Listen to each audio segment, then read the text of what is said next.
So maybe let us start with a short introduction of our speaker, Kathy. So Kathy is from the Dorsal Effect, and Dorsal Effect is an eco-enterprise supporting ex-shark fishermen in Lombok, Indonesia, with the aim to stop shark fishing on the supply side. So before we start with Kathy and getting to know her better and know more about what she does, we do have a short quiz for everyone. You can just kind of raise your hands. It's just to kind of find out how much you know about our topic today, and it's just a bit more educational. So the first question is, how many bones do sharks have? How many bones do sharks have? Okay, I have three answers. Just raise your hands, all right?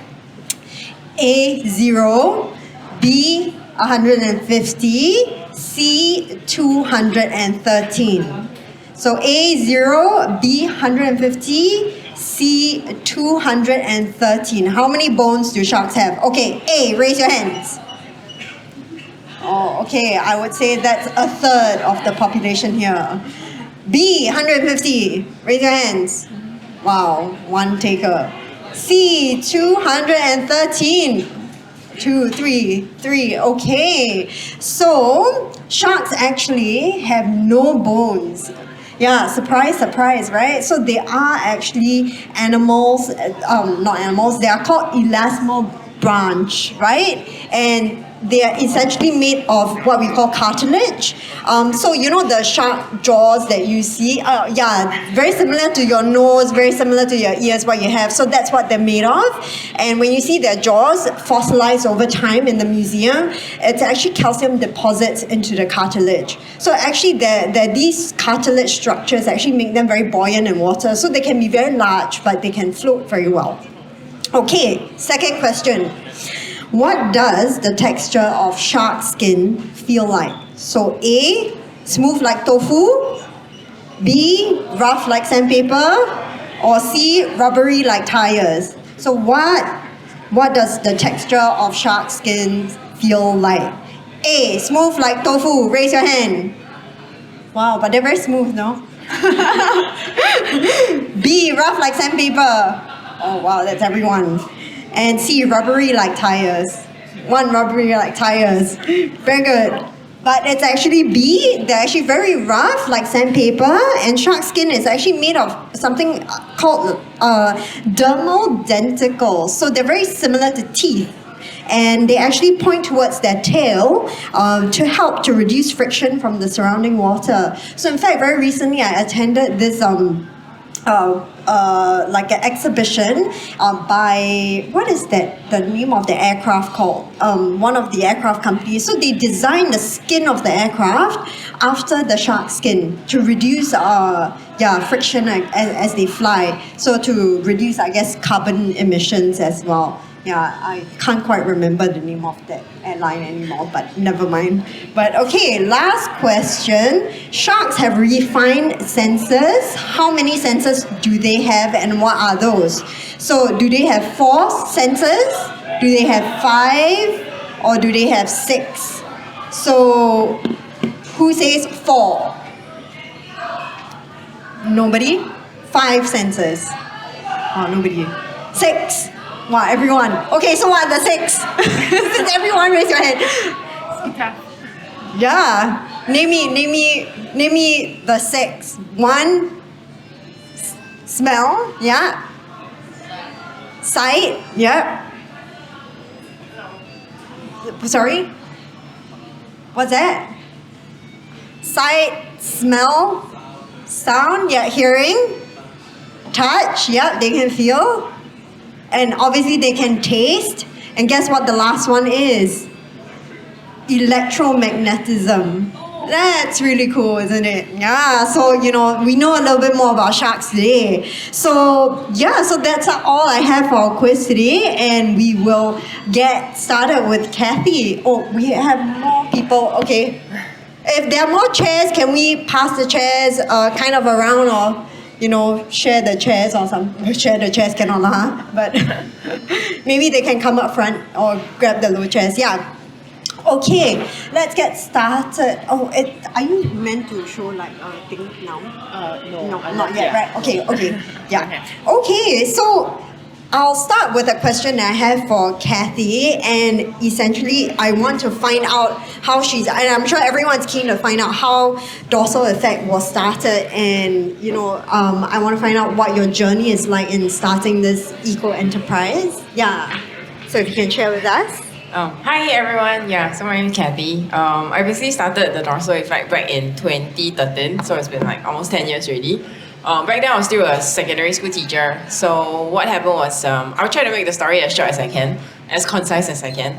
I basically saw a Facebook post where people were posting pictures of Tanjung Lua, this fish market in Lombok, and they were posting the gory images of the sharks being fished and landed. And a lot of comments were being made. They were like, oh, these fishermen are horrible, they're terrible, blah, blah, blah. So I got really curious. Like, it feels very one way, and I don't know what the fisherman thinks about a post like that. They probably didn't even see it. So one of the school holidays, I just like took a flight down to Lombok, and then I found someone to bring me to the fish market, and he basically became my translator so I just spent like days sitting down at the fish market, talking to the fishermen, asking them more about what they do, and just finding out what shark fishing was like for them, how much they made, what was the life like for them, what were some of the difficulties that they faced. And over time, so over time we kind of figured out that, hey, there are some spots just off the fish market that are really nice for snorkeling. Why don't we take people snorkeling? So that was basically how it essentially started. Yeah. Was it difficult talking to the local people, because you don't speak the language, and I don't assume they speak very good English? How was it like communicating with them, or like were they very open to you asking them these kind of obviously quite intrusive questions? Good question. So I guess back then I was still volunteering with Shark Savers, not around anymore. But some of the volunteers in Shark Savers were very avid divers. So when I told them I want to go to Lombok, they kind of linked me up with this fixer who's still with me in the Dorsal Effect. His name is Agus, and he speaks good English, so he kind of like helped me with the translation.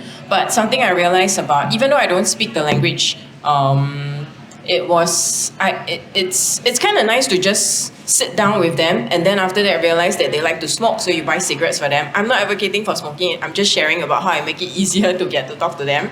Buy cigarettes, coffee for them, and you realize that just these little gestures make them like just want to talk to you a bit more, I guess. So that helped. Okay. And I think before I ask my next question, do you guys have any questions for Kathy that you would like her to answer? No, but when you guys, Go for it. You mean right now or back then? Okay. So I think her question is... it's a good question.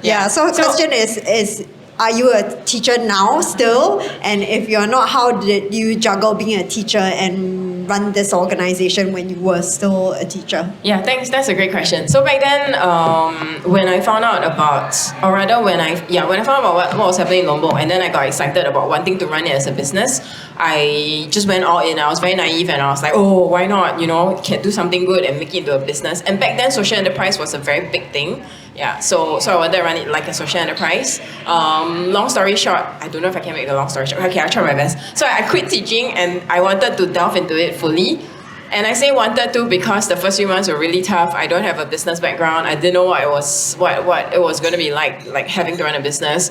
And there were moments where I was just like super really damn depressed. So because I didn't know how to take it off. So at some point my friends helped me out, and they were like, hey, why don't you do adjunct lecturing? Meaning you do part-time teaching at Polytechnic, and you can balance your time a little bit. You still have time to go to Lombok, but you during the breaks, because the poly breaks are really long, but you can still make some money to pay your bills and stuff like that. So that was how I kind of make things work. What did your mom say? She disowned me. No lah. My parents were very upset lah. They were like, "Oh, you so difficult for you to become a teacher. Very atypical Asian parents. Then now you want to quit, and then you do something that you have no experience in." I think my parents were very angry with me for a while. But yet, still strangely, in their own quiet little ways, they would support me. So my mom would like reshare my posts on Facebook. My dad would like, oh, you're coming back from Lombok, let me pick you up. That kind of little things, I guess. That's really nice and very supportive. So I guess for all of you out there who are thinking of venturing into this field of unknown, I think taking the plunge and gritting your teeth and doing it is quite rewarding. Would you say that? Would I say that? I guess so, ish, because the pains of it was really painful. Like the fear of not having enough money back then was really very scary. I do remember moments where I was just standing at the corner of the wall, like the 90 degrees there, and just like not knowing what to do, and like, oh, what am I going to pay for my next meal and stuff like that. I mean, it was very irrational fear, but the fear was still there. So yeah, I guess the rewards will come in along the way, which I can share about more if later. Yeah. So actually, my did you want to ask? Yeah. How does your experience as a teacher help you prepare, equip you for skills that you need to run the Dorsal Effect? Oh, thank you. Okay, Yeah. I'm gonna have to repeat the question for recording. So I think his question is basically how has her teaching skills equipped her to run an organization like the Dorsal Effect? Thanks for that question. I love it. I feel like increasingly over time, how should I say this? I kind of feel like I was born to be a teacher, and it's the one thing that lights me up, makes me excited. I just don't mind doing it all the time. That's why I'm still agile lecturing. So coming back to your question, I feel like as I was running the Dorsal Effect, I really, really wanted to push the school trips a lot more. So with the school trips, I loved it because like the students are like 4 or 5 days captive audience with me, so I can force them to do anything I want them to do, like go vegetarian or don't eat seafood and stuff like that. And every night we would do like nightly lectures. So I loved facilitating the nightly lectures because not only would I talk to them about the complexity of the shark fishing industry, get them to delve a little bit deeper into it, not just superficially, but also because the facilitators I had with me were most of them were marine biology trained and they could swim very well, and I really appreciate them very much for having those two skill sets. So I would, like, if they really wanted to, I let them run lectures as well and just share the things that they love the most about the ocean. So yeah, I felt like the teacher in me just really was just jumping at being able to transform school trips, because it was a point in time where I realized that a lot of these school trips are going overseas for social causes. Not that social causes are wrong, but what about the environmental and the wildlife causes as well? So that was the space I wanted to break into. Not very successfully, but yeah, I've been trying. Yeah. It's always an upward journey, but still a good one. But actually, so when you get these teachers on your school trips, are they already diverse themselves? Do they already have, do we actually have to be diverse ourselves to join you on these trips? Yeah, so with the school trips, because I can't do it alone, so I have facilitators with me who I pay them on an ad hoc basis, and they help to with the school trips as well. The teachers don't have to be diverse, they don't have to be water confident. Of course, it helps if they are, then they can also be in the water with the students. I always try to get the teachers to ask the students to at least be a little bit water confident before they come on the trip. So at least they won't like jump into the water and scream or cry or kick corals and kill things, kind of thing. Yeah. Okay, good point. Good point to note. Yeah, but how do you convince? Actually, I'm quite curious. Like, how do you convince? Firstly, you're doing shark conservation, right? And then you go out to a school and you say, okay, I want to bring your kids to go swim in this shark-infested water. I guess not shark infested because all the sharks are not there anymore. But how do you kind of convince them or change that kind of mindset? Because we do come from quite a conservative, I guess, or risk adverse society. So what do you do? Thanks for that question. It's a really good question. So even though it's been 10 years, it's been a really 10 years of struggle. If you do remember the last 10 years, quite a lot of things happened on school trips. There was a kayaking incident that happened. I can't remember where it was, like Cambodia or something, one of the Southeast Asian countries, and students actually drowned on that trip. Then there was the Kota Kinabalu incident, and then there was Mount Agung. Yeah, so there was just a series of very bad things happening on school trips that made it even harder and harder for me to target the schools in that sense.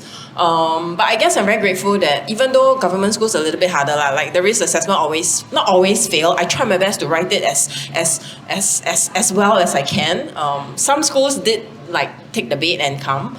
But I realized that the international schools were the ones that were a lot more open to it. I think for one, because the IB program already incorporates environmental stuff into the program itself. So like if they come on the trip, they then extend on the program itself, and I thought that was really nice. I think the teachers also dare to take a bit more risk. I don't know why, but I like it. So yeah, the international schools were really my best clients at that point in time. Yeah, of course, everything after the pandemic just fell apart lah. I'm trying to pick it back up again. Yeah. Actually, since you spoke about the pandemic, what was one or a couple of things that you did during the pandemic to kind of keep this going? Because clearly tourism dollars was terrible for any country, and I guess, providing them with this alternative livelihood is difficult during this time. So what did you do? Yeah, I think the pandemic was very interesting times for me. It got me to relook at certain things, not just myself. I mean, not just the business, but myself as well. So for one, I didn't know, and of course everyone didn't know how long the pandemic was going to last for. So at the start, I just like, as and when the fishermen said that, times have been hard, no one's coming, I still try to pay them out the business account, because with the school trips that I had run, there was kind of like enough of a little bit of a profit to still use and extend that dollar. But yeah, as I said, because I don't know how long it's going to be, at some point it dried out, and I really didn't know what to do, and I just left it at that. And it also got me to rethink this whole idea of tourism. Like, is tourism really such a good thing? Is there such a thing as ecotourism, or is that greenwashing? Because if you have to fly somewhere, there's carbon footprint as well, and I couldn't justify that, and I was just struggling with so many things in my head, I guess. Yeah, which I don't have answers for right now. So you can ask me, but yeah, I don't have answers. But I really want to share the struggles. Yeah. Thanks. I think that's very real, and I really appreciate it, because I think a lot of us, I had that question coming in today as well. How is ecotourism supporting a community, and how can we think about ecotourism as a force for good for the communities? Is our tourism dollar really going that mile for them, especially in their socio-economic status? Do they really need this? So actually, that leads to my next question. What do you think is an equitable? How did you know what is an equitable sum that you should be paying them? Because maybe to them, like $1 might be a lot more in their currency compared to something that's for us. So how do you kind of balance that? And when you first came up with this idea. So as I was sharing at the start, when I sat down to talk with them, of course I'll ask them questions like, how often do you go out on a shark fishing trip? How long is each trip? How much money do you make? Stuff like that. So from that, then they would share things like, the trips are really long. We realize that over the years we have to go further and further, so the trips are longer and longer. So the money that we make from it, we have to fork out a lot more just to go on the trip first, and it's a gamble. We may come back with nothing, or we may come back and we make something. So when I learned all these stories, then I was thinking like, okay, just tell me what is the best amount that you can make from a trip. And from that amount, I told them, okay, I'll double it. If you bring my tourists out on a trip, I will double that amount. So from your 1 day of taking tourists out, you can make so much more from going out on a shark fishing trip. So I guess that was how I came up with that sum, so to speak. Yeah. Okay. Did you then tell them also, because they take your tourists out, it might be just a weekend, right? And the other times that you're not there, what do they then do? So that's a very good point. And that has been the eternal struggle for me, not being able to be sustainable, so to speak. But then again, what's sustainable? Because if I have many tourists coming, does it then mean that I'm flying many people there and I cannot, the carbon footprint is high, blah, blah, blah, stuff like that. But I guess, and that was why I started to focus a lot more efforts on the school trips, because that's when, okay, if a school comes, the profits are high. If the next month I don't have tourists, I'll still pay them anyway. I'll tell them that, okay, don't worry, because the school came, there's that money, I can still pay you for it. Yeah. What was the question again? There was something else I wanted to say. Sorry. There was something else I wanted to lead it to. Okay, don't worry. I'll come back to you later. Yeah. But maybe you can share with us some of the challenges, or, to me, I feel like especially fishing in Indonesia, it's such a traditional way of living, right? And it's a very cultural norm. And usually when we try to impose something like ecotourism that's actually very new to them, like a concept that's very new. How was it like in terms of breaking these like traditional cultures, in terms of receptiveness, how long did it take? Were there things that you couldn't do, or like, yeah? I guess it's quite related to one of the questions that was submitted, right?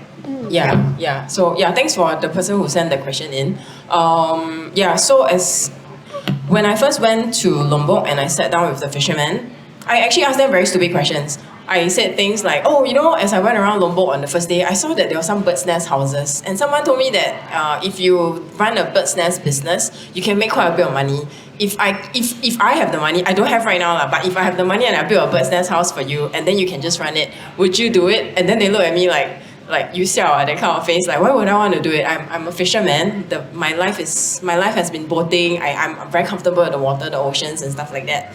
And then as I talked to them more, then they started sharing, and it came from them. It wasn't from me. It came from them, where they started telling me that, just off the fish market, very nice. The waters here very blue. Can see this, can see that, can see cuttlefish. There's this place where there's the intertidal walk, blah blah blah. So it was really the local knowledge that I was trying to tap on.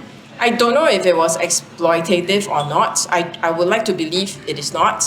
I was really trying to tap as much of the local knowledge as I could. And all this information came from them. It wasn't me coming in like, hey, I want you to make money somewhere else. Don't kill the sharks. I didn't go from that angle. I just wanted to hear from them what was nice, and it just came up on its own. So I thought it was quite organic, and just being able to listen to them. That's very nice. I think quite importantly, it's always understanding the needs from the ground, and really asking them what is it that they want. Most of them would probably be looking at I think every single one of us are looking at very basic needs to be met as well, and they're no different. So I think meeting basic needs are always a key function of making it successful, but also understanding and listening out to what the needs are is very important. Yeah. Are there any other questions for Kathy before I ask all of my own questions? I just wanted to ask how many fishermen do you currently support, and what is the plan to improve their livelihood? And I think it's related to one of your earlier questions, because what impact have we made to the lives of these people?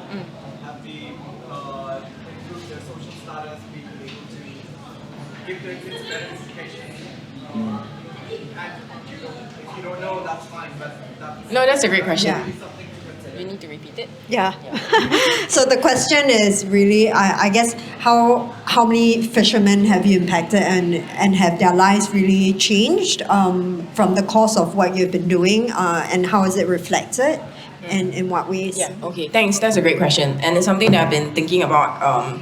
I guess the last 10 years in that sense. So to be really honest, I guess when I first started it was very naive, right? I was thinking that, okay, they just need an alternative, and this is the alternative. Yeah, they just take it and go. But I guess, because I didn't have enough tourists, I haven't been having enough tourists. It's a very small group. Like if a school trip goes with me, I only managed to engage 4 boats, which is 4 fishermen.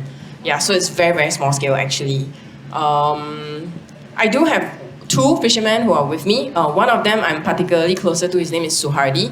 Coming back to your question about how has he changed, I guess with the trips, as he saw the little things that we do, like beach cleanups, or when we dive deeper to pick trash and stuff like that, he also started to look at things a little bit more differently. He would stop throwing his cigarette butt into the water, for one.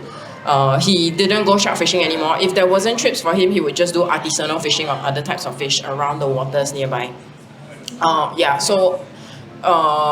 What I wanted to say was that I think I've come to appreciate the complexity of this whole idea of alternative livelihood, because I have another friend who used to work for WCS, which is Wildlife Conservation Society.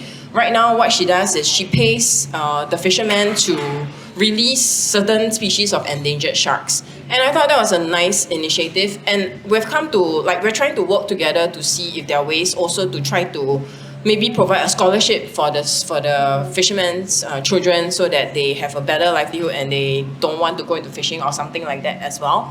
And what I'm trying to say is that I think it's not just one alternative. At the end of the day, it has to be a multi-pronged approach to it. And I really appreciate that Holly is running this shark release program thing. If you want, I'll try to find out the name of her Instagram account. You should follow as well. It's a really good program that she's running. Yeah, and just the complexity of trying to change livelihood is not just one thing you do and that's it. I think it has to many hands have to come together. Yeah. So thanks for that question so that I can talk about this. Yeah, I think that was, indeed it's true. I think many stakeholders have to come into play when we are addressing such a complex issue about other people's lives. And in terms of that, I was wondering, in terms of the education, has it changed locally where you've been working? Because obviously they've seen you come in and out for the past 10 years. Education as in the students, is it? As in the local students, not the ones that you're bringing across. Yeah, okay. Okay, that's a very interesting question. I don't know if I can give a good enough answer. So with the school trips, the international schools hardly ever ask for an interaction with the local schools. And I kind of appreciate that, and I'll explain why, don't worry. But with the government schools, they always need to have this element of like, interact with the local schools.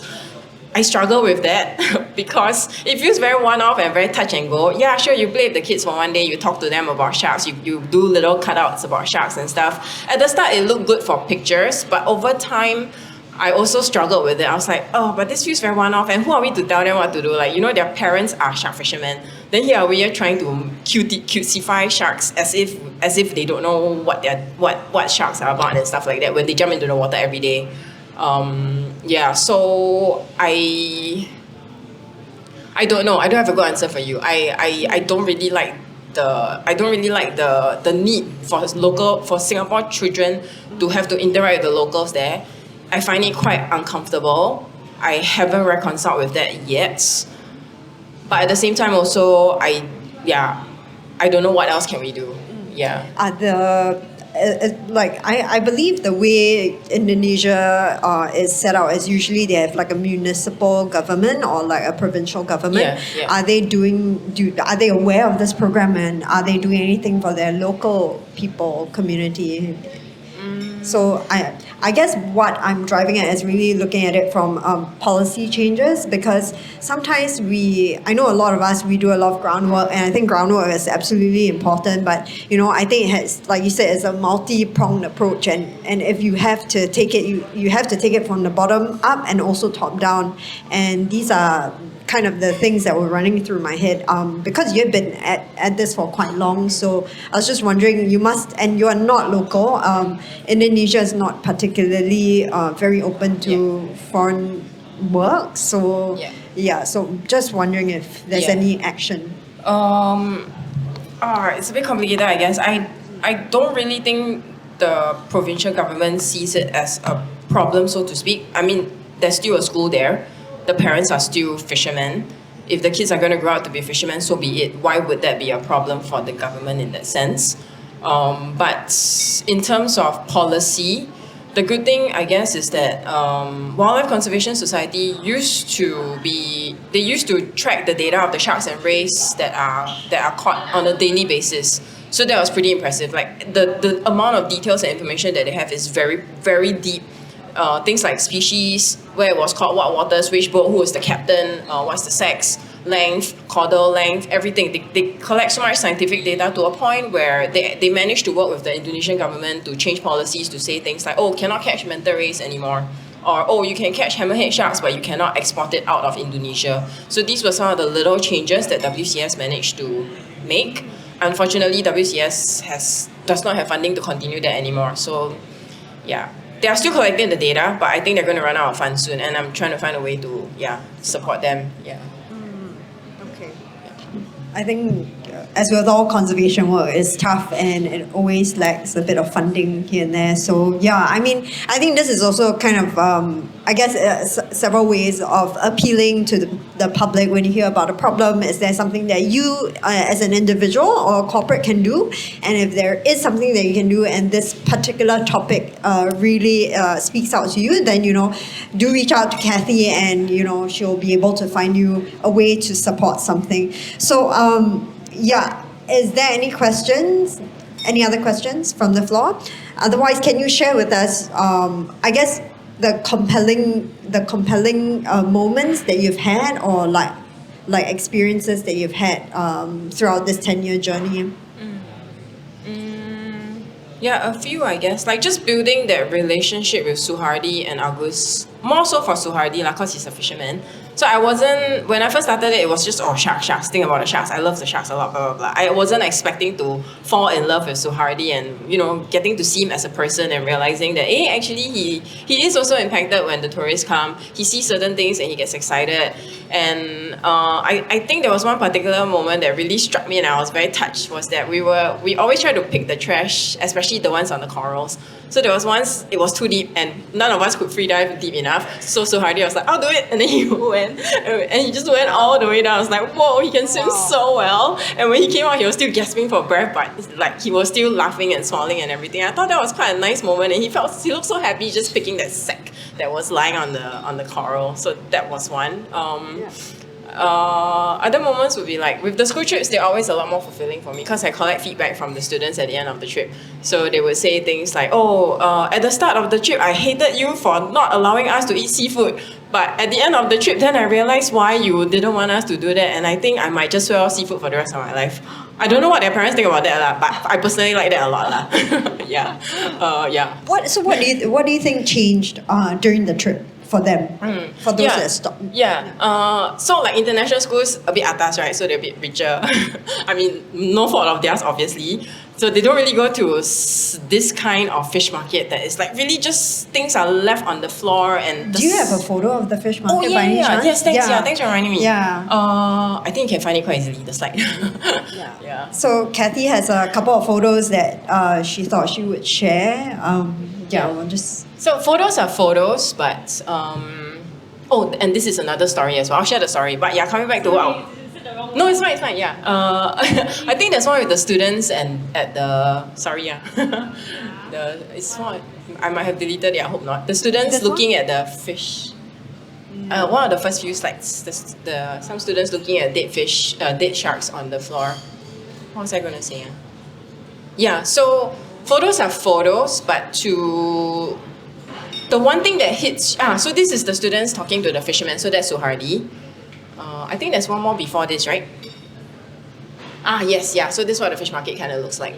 Yeah. So, sorry, I keep repeating that same point. Photos are photos, but when you go to the fish market, right, the first thing that hits you is actually the smell. And the kids are just like wrecked. They're like, oh, this is horrible. I've never been to a place like that before. And like some of them start puking and shit like that. And like, oh no, my expensive $1,000 shoes is going to be ruined by this. At first, they react like that. But after, 3 days and 4 days of us talking more and more about the issue itself, then you kind of see that transformation, and it's quite cute to be able to see. And these are not like, okay, so these are international students, and they were probably like 16, 17-year-olds. To be able to see 16, 17-year-olds like change their perspective on things over a course of 3 days, I thought that was pretty rewarding. Yeah. So do you think it's because the sight and the stench of it really hit them? Yeah. Right. And then so when you see seafood like that, then you start to think about, wow, the seafood on my plate, it came from this, why would I want to eat it? That kind of disgust, which I guess in a way is good. I don't know. Yeah. I don't think do we I think the only place where we can see fish like that laid out on the floor is at Pasir Panjang wet market. No, yeah. Golang would know this. Sinoko and Jurong Fishery Port. Oh yeah. But that's actually where they import all the seafood, right? Yeah. Okay. Yeah, I think it can be, I think a visual representation is always good, and I think these pictures are actually quite compelling. I know I've actually seen a few of the videos, actually the one on the red dot. I don't know if you brought that today, but if you have a chance, go to Kathy's channel and watch that particular documentary. It is, on the red dot. On the red dot, yeah, and it shows quite a visual or graphic image of the fishermen dragging the sharks up, and I think that, to me, when I watched it, I felt a bit grossed out. Yeah. No, but actually the most compelling one is the olfactory though. Seriously, it's the smell that hits you and sticks with you. Okay. So do sharks actually smell different from fish? Yes, because when they bring in the sharks, right, the boats don't really have that good storage facilities. Like, it's not entirely frozen. So by the time they bring the sharks out, right, they're filled with maggots, and it's really disgusting. It's like, it's wrinkly and everything. not great. Yeah, but that's the reality of what they have. This is what they have. This is what they're going to deal with. They cut it up Yeah. and make it as clean as they can before they re-export it. Yeah. Right. So is every single part of the shark used when they obviously they bring it in as the whole shark, right? So clearly it's not just the fin. Yeah. Okay, thanks. That's a great question. I've been thinking about that a lot too. Like, you know how at the 10 years ago when people were talking about don't eat shark fin soup, then you have all these images or videos of like, oh, they cut the fins and they throw the shark back in the ocean. Yeah, yes, emotionally it's very jarring, but not all kinds of shark fishing happens like that. And I think that was a little bit misleading in that sense because in Lombok itself, all this while, it's not even recent, like all this while over the years, the decades, they've always been landing the whole shark. And they do cut up the shark parts, the skin, the fins, the meats, the teeth, they all go to different parts of the world for different reasons and purposes. But even if that is being done, it doesn't mean that it's sustainably caught because different species of sharks have different fertility rates, they have different lifespans, they have different rates of reproducing, which we don't know all about. Some we have data, some we don't, most we don't. So if we don't have that kind of data, just because they land the whole shark, it doesn't mean that it's sustainable. Yeah, so I thought that was, what? But I read that there is actually sustainable shark fishing. Is that right? Where? Well, it was a research paper that was published. It's not sustainable shark fishing, but rather in order to Biologically sustainable. Yeah, biologically sustainable. Yeah, so I think that's, yes. Renews. Yeah, maybe you can explain what that means for. Okay. So I think there are some papers that talk about how there are certain species that are biologically sustainable, which means that because they reproduce enough and they're not really targeted that much in fisheries, that's why they are kind of like biologically sustainable. Yeah. But I think there are a lot of species that are kind of like a bit. They are wanted a bit more because their flesh has certain texture that's nicer for people to eat, but we don't know enough about whether are they reproducing fast enough, what are the waters that they're caught in and stuff enough. Enough information that we may be taking too much of them out of the waters already before we can even find out about this information. Yeah. So when these shark fishermen go out, are they like, the buyers will say, I want this species? No. So the thing about fishing is, if you're in the industry, you kind of already know what kind of things are liked, what are wanted. You want to try to catch the ones that are liked and wanted and fetches a better price. But because they do long line fishing, so it's very indiscriminate fishing. So you never know what's going to end up on the line. So it's kind of still a gamble. So they don't actually release if they catch one that they don't really They can't want. release because the thing about long lines is you're leaving them out for like a few days. Sharks will already be dead on the line. Can you explain long line because not okay. everyone knows what long lining is? Actually, video? sorry, not so much a video, but I had an opportunity to go to Florida to work with some shark scientists, and they did long line fishing, but for scientific purposes. So the one on the boat one, and then there's the baits, the hooks with a lot of meat, chunks of meat on it. Yeah, somewhere here. Sorry. Yeah. So long line fishing is basically you have a lot. This one. Yeah, something like that. So you basically just put chunks of meat on a very long line. So literally a long line. Then you lay it out and you just leave it. I don't know how long fishermen like to leave it out for. So when we were doing this, it was for research. We didn't want to leave it out for too long. We just wanted to tag the sharks and put them back in. So once we laid them out, we quickly circled the boat back to try to pull out as much of the sharks as we can and release them as we could. Yeah, so that's basically what long line is. Like you leave it out there. So for these fishermen, so you do it for research and you do that. So Yeah. these fishermen that go out, how long do they leave their lines out for? I don't know. I would think a few days, and Okay. yeah, because So- sharks need to swim in order to breathe. So Yeah. if they are stuck on the line, chances are they'll die on the line. Yeah. Okay.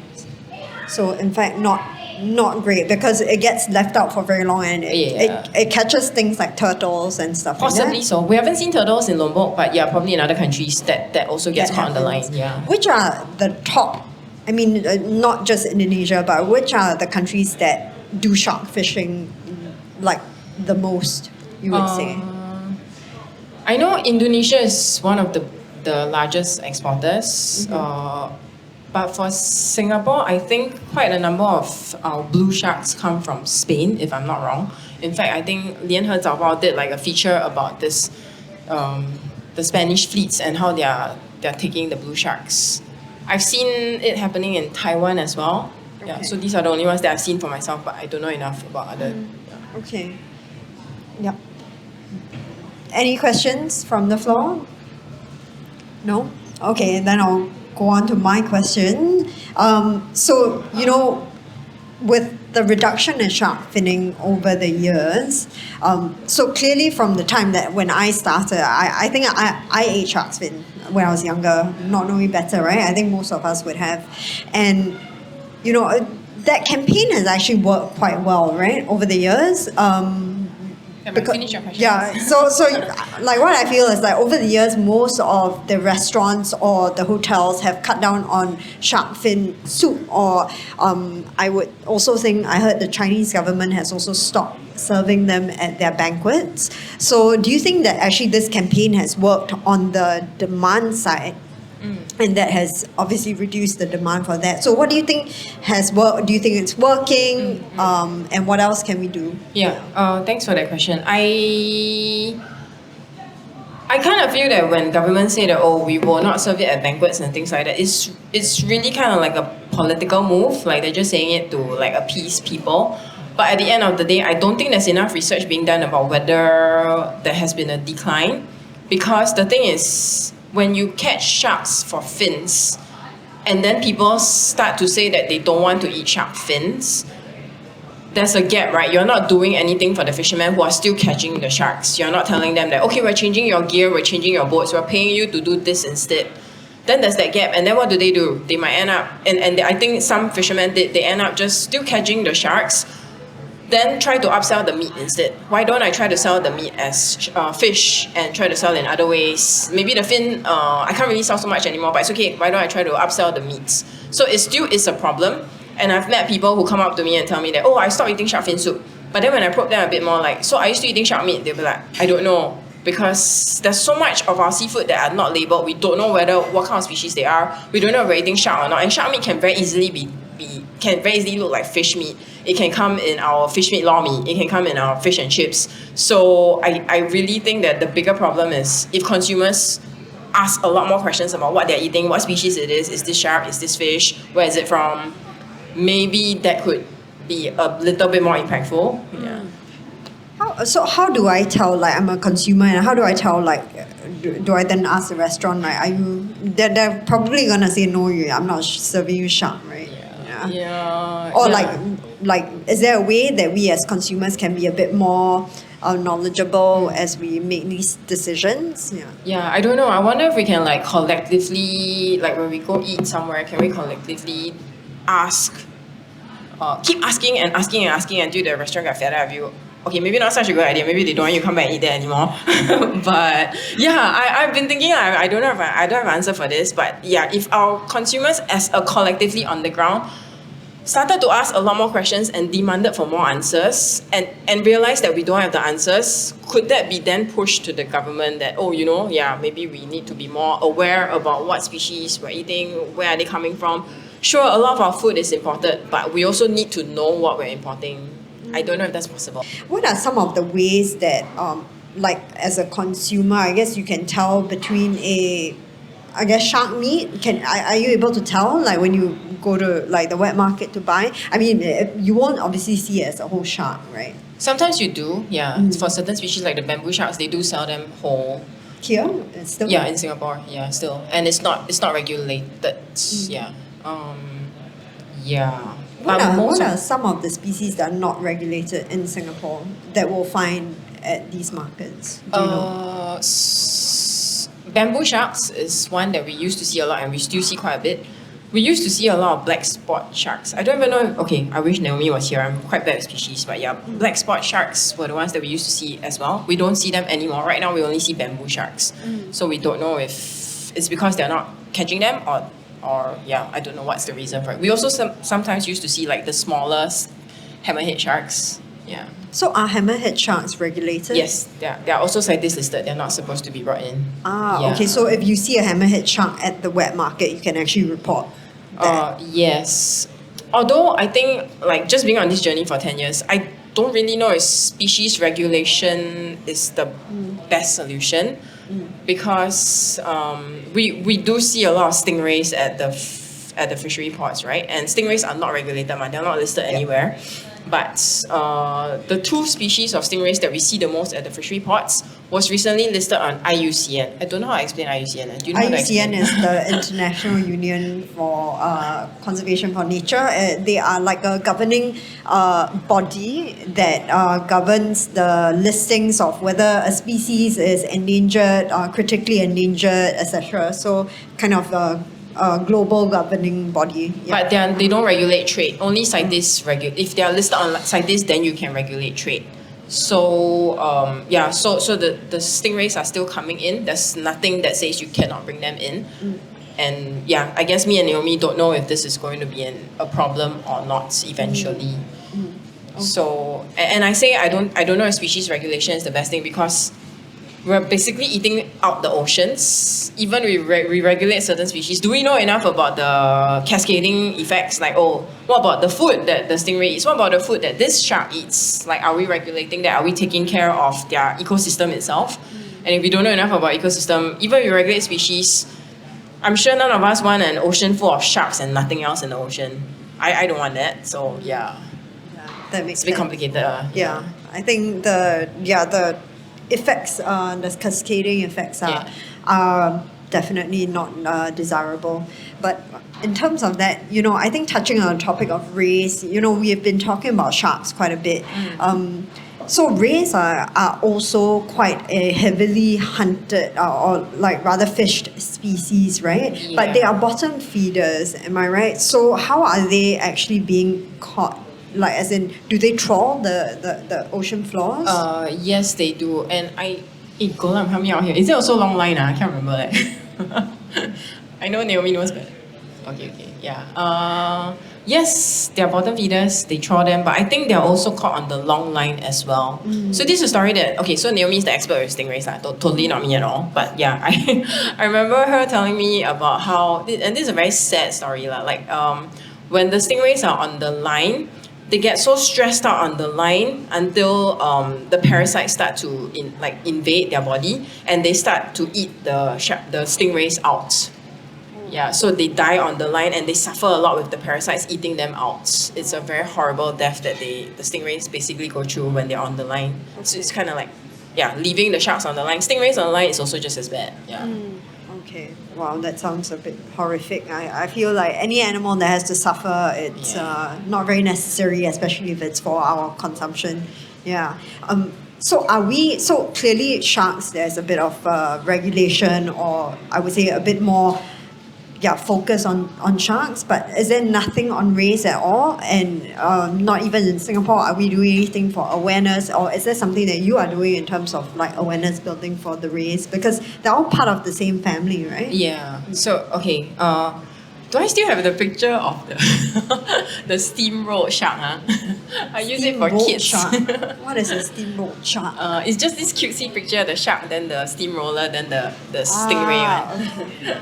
So I use this I use this picture when I talk to kids like, what's the relationship between sharks and stingrays? Yeah, this one, yeah. So if you think about it, right, like simplified, right, a stingray is basically a steamrolled shark, biologically speaking. Yeah. Okay. So that's how related they are. Coming back to your question about, I'm just thinking about regulation wise. Yeah. right? So we have shark- we have no regulation. Yes, we're trying to do something about it, but I can't share too much yet. I think, okay. Okay. yeah, but we are trying. Yeah. Okay. Just don't eat some more stingray for now, I guess. Yeah, if you can. Yeah. So do you think is that the main contributor? Really, the consumption of like Yeah, people wanting it to eat is. stingray? Yeah. So like sambal stingray. There's this dish, stingray pedas as well. I think like in like mixed vegetable rice, you will see stingray as a dish as well most times. Yeah. Okay. And that's like the bigger, so the thing about stingrays is there's a certain size that the hawkers want to sell it, because for sambal stingray, a certain size is nice for selling.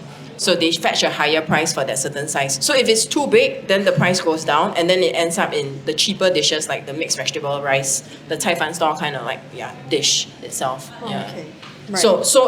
Can you imagine, like, if there's a certain size that they want, you can't always get that size, right? And if you're always catching that size, then that's going to be a problem. Yeah. Yeah, because they don't reproduce Yeah, fast yeah. enough, right? Yeah. Okay. Are there any questions from? Yeah.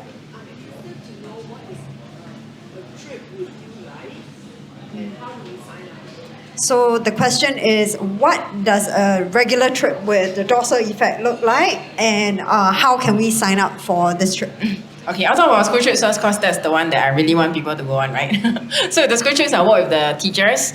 We usually run like a 4 or 5 days program where they, as you saw earlier, they not only go on a snorkeling trip, but they also talk to the fishermen. They also talk to a wildlife conservation society to find out what they're doing. They also they also kind of, they don't really visit the schools anymore, but they also go to this shark processing plant. So basically just getting them to see the whole process of shark fishing itself.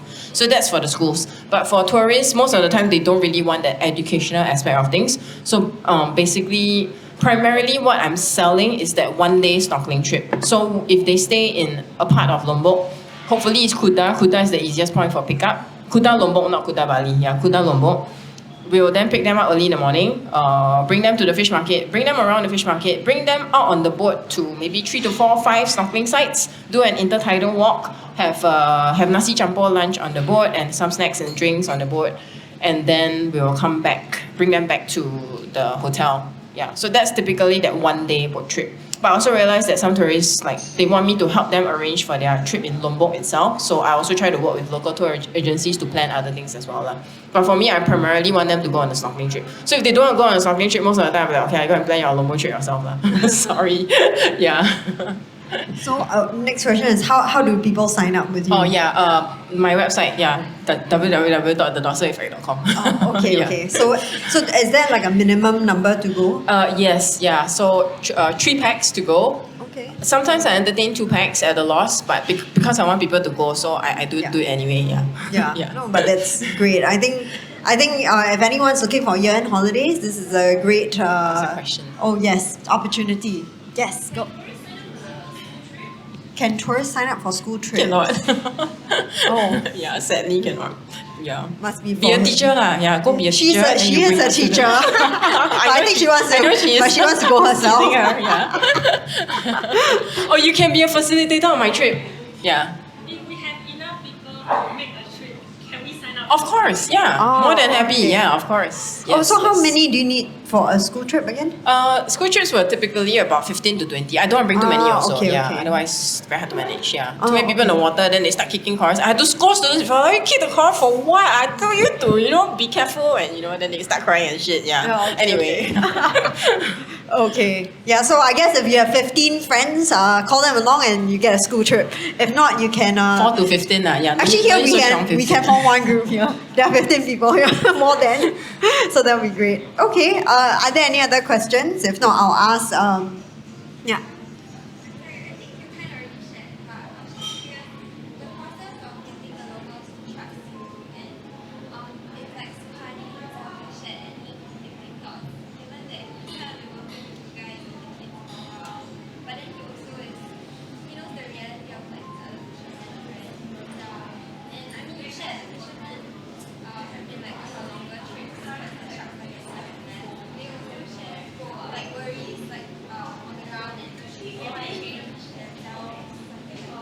Yeah. So I think her question is really, has the community, or rather the ex-shark fishermen who has been working with you, been sharing their thoughts about how this thing is going, how it has changed, I guess, or rather how things have changed over the years. And if there are any conflicting thoughts that they might have. Then.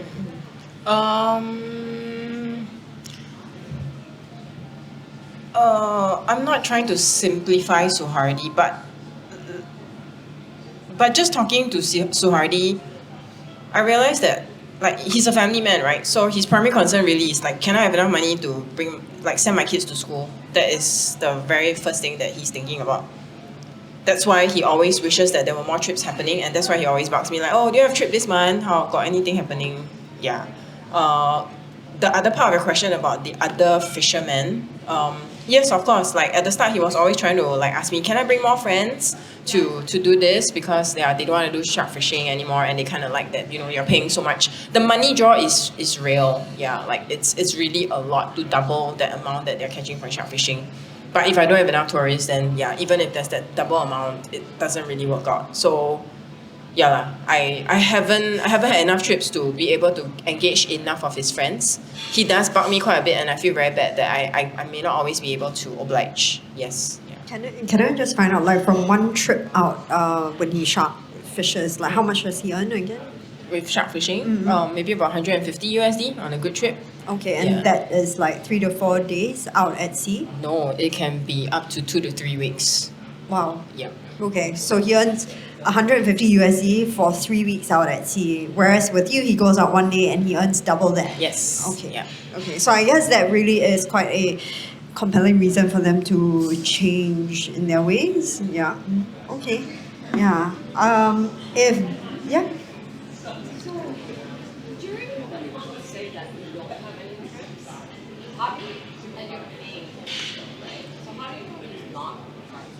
Yeah.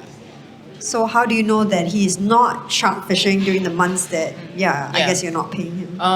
It's I think my question is more because I don't think I've heard as much, and I know you're saying you don't want to preach, but I haven't heard, or I'm curious if they're educated as far as how important sharks are, right? The droppings are important for the survival of the ocean, for our species as well.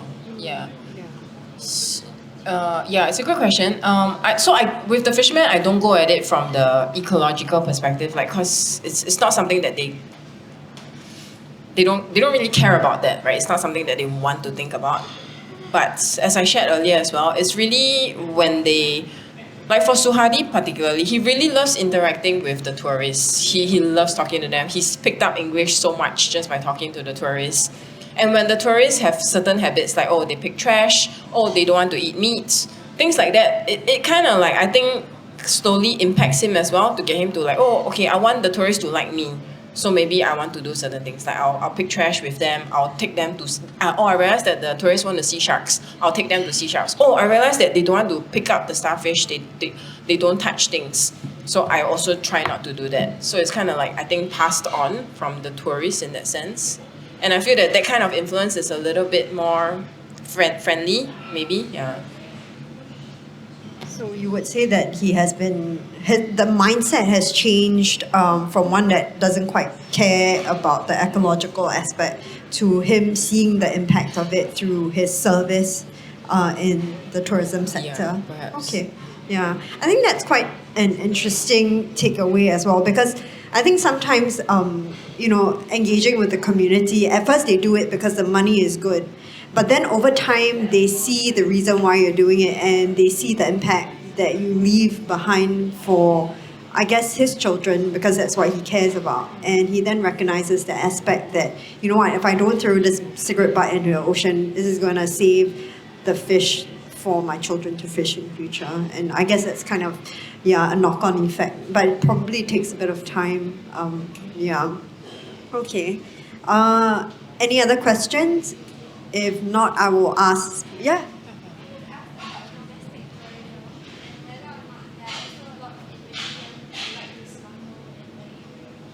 Yeah, so domestic tourism, are there any domestic tourism? And if the Indonesians themselves, like, they would do this? Yeah. I think the Indonesians do travel quite a bit, but with me, I haven't experienced them wanting to go snorkeling though, so I don't know enough. Yeah. Was there another question?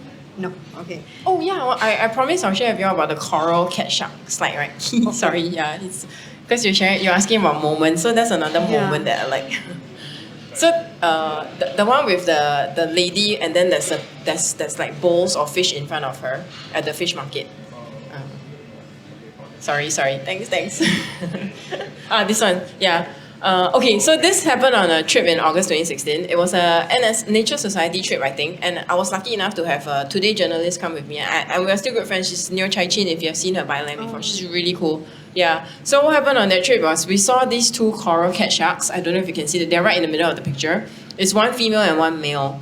we saw them being sold, but we saw that they were still breathing. So the cool thing about coral cat sharks is because sometimes, no need the backstory lah, but they can live out of water for like up to 14 hours. They're pretty resilient sharks. Yeah, so we saw that they were still breathing. So all of us in the group were like, hey, why don't we buy them lah? So like, okay, we buy them, and then do what? Then we're like, oh, but we're going snorkeling, right? Can we just release them at the snorkel sites?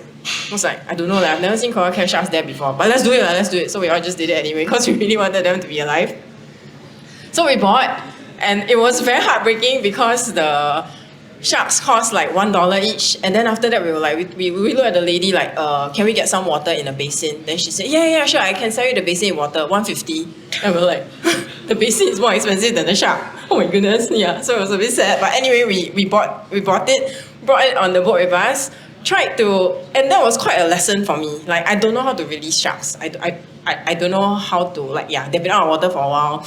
We went to a very deep site at first, and everyone tried to help the sharks to swim, but they were just not swimming, but they were still breathing. The female shark unfortunately didn't make it at the deep sites, so that was quite sad. Then after that, I realized that maybe we should do it from the beach. We can't go from a deep area. Maybe they need to slowly reacclimatize back into the water. So when we brought them to the beach, then I think there's a video. Is there a video of the shark swimming? Sorry. Yeah. So we were very happy when the boys started swimming. Yeah. So everyone was in tears and like we were just Yeah, at some point you can see a close-up of the side of him, and then you can see the hook mark on his side. But he will heal very easily from it. My sharks heal quite fast. Yeah, so this is a story of us trying to release coral cat sharks. Although we don't even know if we can release him here because we don't know if he'll start eating and wrecking the ecosystems there. But he's so small, hopefully he doesn't wreak too much damage. I haven't seen him since. But yeah, it's just very happy to see him swimming. So you said the female did not so survive. the female didn't make it, and we were all in tears, and we just buried her at the beach where we released him. Yeah, okay, I think at this point you can see the hook mark. There, can you see? Yeah. He's so cute, right? So sharks are cute, right? Yeah, like don't know what's up with Jaws, right? That's so cute. This is a shark, you know? Yeah. So do you think Jaws has actually caused a problem, the movie itself? I used to think yes, but I think maybe yes and no. Because if more people fear the oceans, maybe it's not such a bad thing, right? Then you revere the oceans a lot more and you respect the sharks. Maybe, I hope, I don't know. Yeah. Yeah, so that's the story. Yeah. Oh, very nice. Oh, we should have named him. But yeah, anyway. So the shark cost $1 and the basin cost $150. Yeah. Okay. So now we know where the problem lies. Shark is too cheap. They should make it really expensive. But then we have another problem. Okay. So is there any other questions? If not, I'll close the session with one last question that I have for you. So what do you hope to see in the years to come for shark conservation? Just yourself. And yeah, maybe you can share some ways the audience can help tonight. I think just like Naomi, I started on this journey loving sharks. But over time, you realize that it's not just about the sharks. Of course, you have to start loving something first. For me, my heart still beats a lot more excitedly when I see a shark in the ocean. That doesn't change. And I realized that everyone needs something that they love. But even with that something that you love, can we also realize that the ocean is interconnected and that everything, while you may not love everything in the same breath, everything needs to be saved together because they are all interconnected to each other and ultimately interconnected to us because the ocean provides us with oxygen and stuff like that. So what can we do to, beyond loving that one thing that we love, what can we do to preserve the oceans a little bit better? I know telling people not to eat seafood opens up a whole can of worms because there's the socio-economic implications that, very hard to justify and stuff like that. I get it. But I'm also wondering, so you were saying, is there anything we can do? Yeah, can we, again, like I said, try to ask more questions about where our seafood is coming from, about what species we're eating? Can we look at, so it's not just Sinoko and Jurong fishery ports that we get seafood. They also come in containers as well, yeah. And when these containers come in, they have to have a certain HS code. But our HS code system in Singapore is a bit outdated because there's one code that only says shark meat and you don't have to classify what kind of shark meat it is. So can we relook at our HS codes and start to label them a little bit more specifically, perhaps? I don't know. Yeah, just asking more questions and finding out about how seafood come into Singapore. Lor. I think if we have a more, a crowd, if we have consumers that are more in the know, I would like to believe that helps. Yeah. So I guess I hope this conversation has been very helpful for everyone to be a little bit more educated about the problem, and I guess what we can do as individuals, and if you are an individual in a corporate that has the impact to do something, so I urge you to, go out there and share this with your colleagues or friends. And actually, just before I came, I read this very interesting paper to say that, in fact, if Indonesia loses their sharks in the ocean, they would actually lose 25% of their dive tourism dollar, and that is equivalent to $121 million per annum. By 2027. So that's quite a lot of money if they lose the sharks in the ocean. So just to close this off, I'd like to thank everyone for coming and for staying and for being such a great audience. The next conversation that we'll have is also very interesting. It is tackling the Asian bird trade crisis, saving Sunderland songbirds. So essentially, we are looking at the songbird trade. Our speaker is Dr. Jessica Lee. She heads the Avian Species Program and Partnerships at Mandai Nature. She is a conservation ornithologist with a para-veterinary background and has an academic background in avian conservation biology, health and management. Mouthful. We will be addressing key issues such as the illegal and unsustainable bird trade. So do join us. It's at the end of November on the 30th. Same place, same time. Yep. And do not forget to follow us on at _WildSpace on our Instagram. It's all up there. And also, we do have a guest book, so please do sign our guest book before you head out. Leave us a message, a note. It's of our native wildlife species, drawn by Kelly. It is a mouse deer, if I'm not wrong. Yes.